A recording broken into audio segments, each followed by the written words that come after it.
Olá, pessoal. Eu sou professor e perito contábil Aldo Nus. Bom, sempre quando eu vou ministrar aulas de pós-graduação, os alunos me questionam: a contabilidade, ela é obrigatória ou não? E fica sempre essa dúvida no ar, né? Ela é obrigatória? Não é? Aonde que está a base legal? Alguns chegam a dizer que é por resolução do Conselho Federal de Contabilidade. O Conselho Federal de Contabilidade disciplina aquilo que está na lei. Então, nós temos que ter uma lei que obriga a contabilidade, no caso, o Código Civil, certo? Bom, a primeira coisa é que eu tenho que separar é na questão das responsabilidades. Então, eu tenho uma responsabilidade tributária para fins fiscais. Pode ser que não haja obrigatoriedade de eu entregar balanço para determinadas sociedades, como lucro presumido, simplificado e assim por diante. Mas eu tenho também a responsabilidade societária, que está previsto no Código Civil. E quando um sócio sai da sociedade ou acaba ocorrendo o falecimento dele, eu tenho que fazer a apuração de haveres. Aonde que eu vou buscar essas informações? Através da contabilidade. Não tendo a contabilidade e as demonstrações contábeis, eu não consigo fazer essa dissolução de sociedade ou apuração de haveres no caso do falecimento de um dos sócios. E existe também a responsabilidade penal. Por exemplo, a empresa quer pedir uma recuperação judicial. Ela precisa apresentar o conjunto de demonstrações contábeis dos 3 últimos anos. Não tendo ou fabricando, eu incorro na área penal. O artigo 168 em diante, né, traz as penalidades no caso da não apresentação das demonstrações contábeis. Então, veja, eu tenho responsabilidade societária, eu tenho responsabilidade tributária e tenho a responsabilidade penal também para levantar as demonstrações contábeis. Bom, vou trazer um pouquinho da história, né, da onde surgiu esta obrigatoriedade. Se nós formos lá no Código Comercial, que é de 1850, ainda é uma lei monárquica, né? Ela é a lei número 556 de 25 de junho de 1850.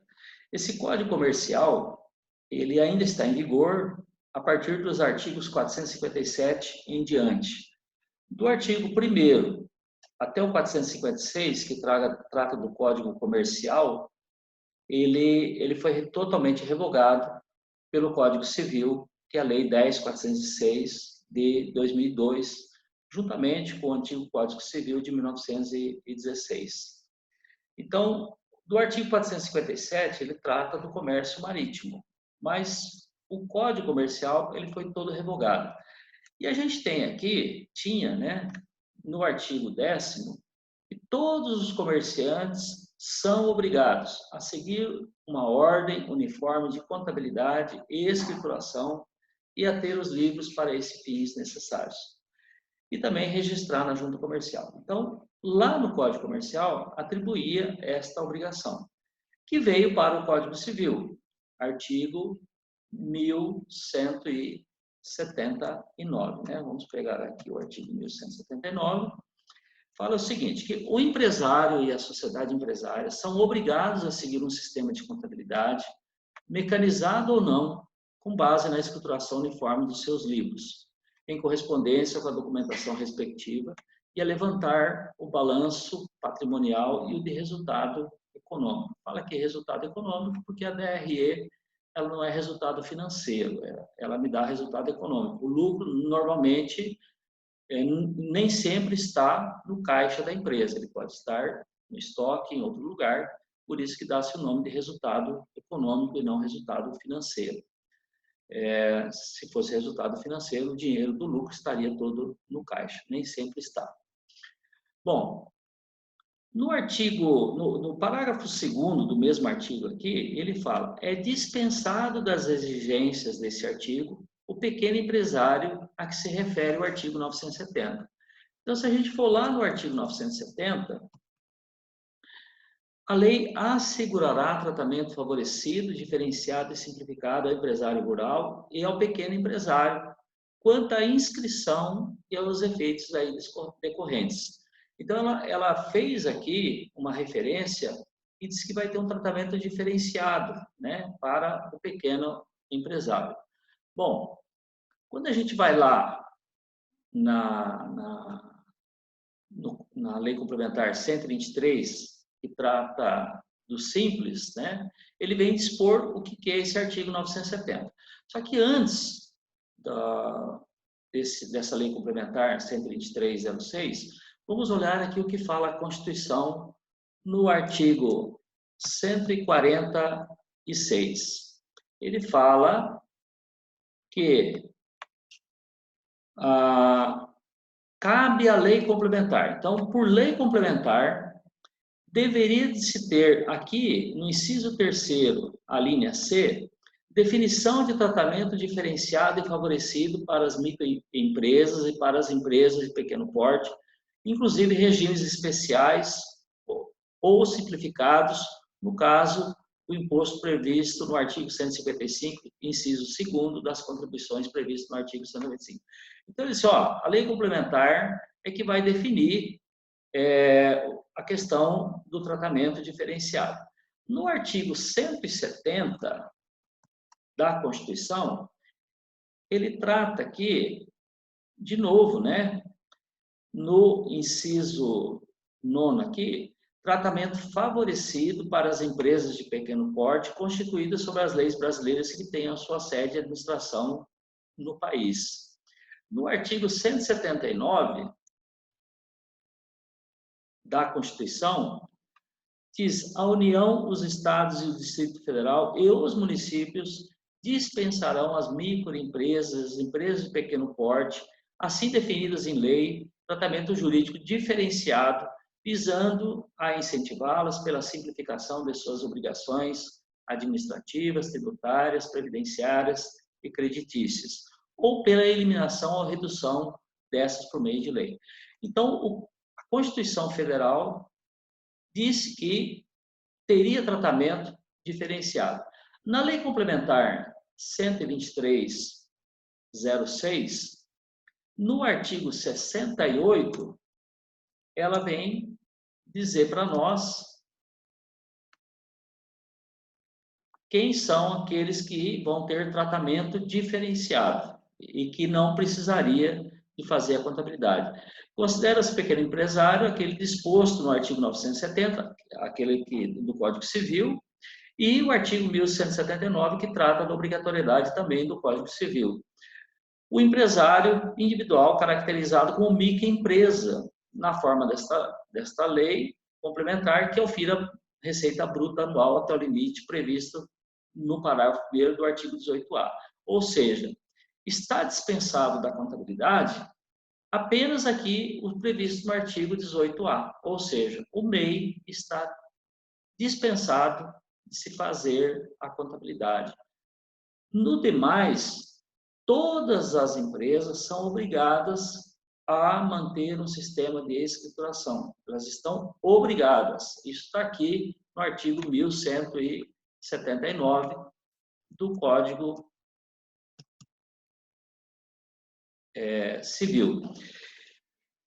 O empresário e a sociedade empresária. Quem são esses? O empresário,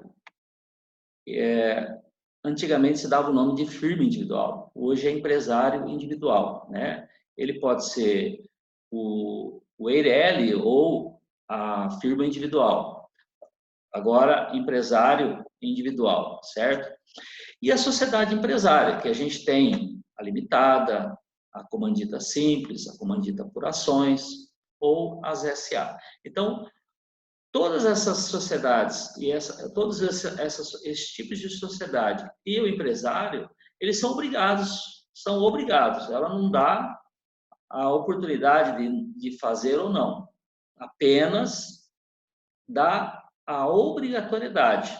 E fica dispensado aqueles previstos no artigo 970. Aí você vai lá na Lei Complementar 123, ele coloca quem é que está dispensado de se apresentar, ok? Bom, e o produtor rural? Ele é obrigado ou não? O produtor rural, ele por sua vez, ele é considerado pessoa física, né? Se ele fizer a inscrição na junta comercial, aí ele também passaria a ser empresário, ok? Artigo 971. O empresário cuja atividade rural constitua sua principal profissão pode observar as formalidades que trata o artigo 968 e seus parágrafos, requerer inscrição na junta comercial e assim por diante. Ficará equiparado para todos os efeitos ao empresário sujeito ao registro. Bom, o que criou essa confusão de que as empresas do Simples e do Presumido não precisaria fazer a contabilidade? Bom, primeiro, saiu a Lei 9.317/96, essa lei que tratava do Simples Federal. Inclusive, esta lei foi revogada pela Lei Complementar 123/06, né, que trata do Simples. E no artigo 7º aqui, artigo 7º, ele diz o seguinte, ó, a microempresa e a empresa de pequeno porte inscrita no Simples apresentarão anualmente declaração simplificada que será entregue até o último dia do mês de maio do ano calendário subsequente ao da ocorrência dos fatos geradores dos impostos e contribuições que tratam os artigos 3º e 4º. E aí ele fala aqui o seguinte, parágrafo 1º. A microempresa e a empresa de pequeno porte ficam dispensadas da escrituração comercial desde que mantenham em boa ordem e guarda e enquanto não decorrido o prazo decadencial, não prescritas eventuais ações que lhes sejam pertinentes. Então, veja, esta Lei 9.317, que era do Simples Federal, ela saiu com esse texto, que ficavam dispensadas. Aí, o que aconteceu? Criou-se um imbróglio. Mas esta lei, ela foi revogada, até porque o artigo 146 lá da Constituição, para fins de tratamento diferenciado, teria que ser por lei complementar e não por lei ordinária. Por isso que essa lei entrou em desuso. Então, se a gente resumisse, né, a contabilidade ela é obrigatória para fins societários, ela é obrigatória no caso das responsabilidades penais, que algumas leis exigem, e para o governo, para o fisco, pode ser que um e outro relatório seja dispensado, mas não é desobrigado de se fazer a contabilidade. Espero que tenha contribuído com vocês e que possam dirimir de vez esta dúvida, aonde trata da obrigatoriedade de se fazer a contabilidade. Grande abraço a todos e até a próxima.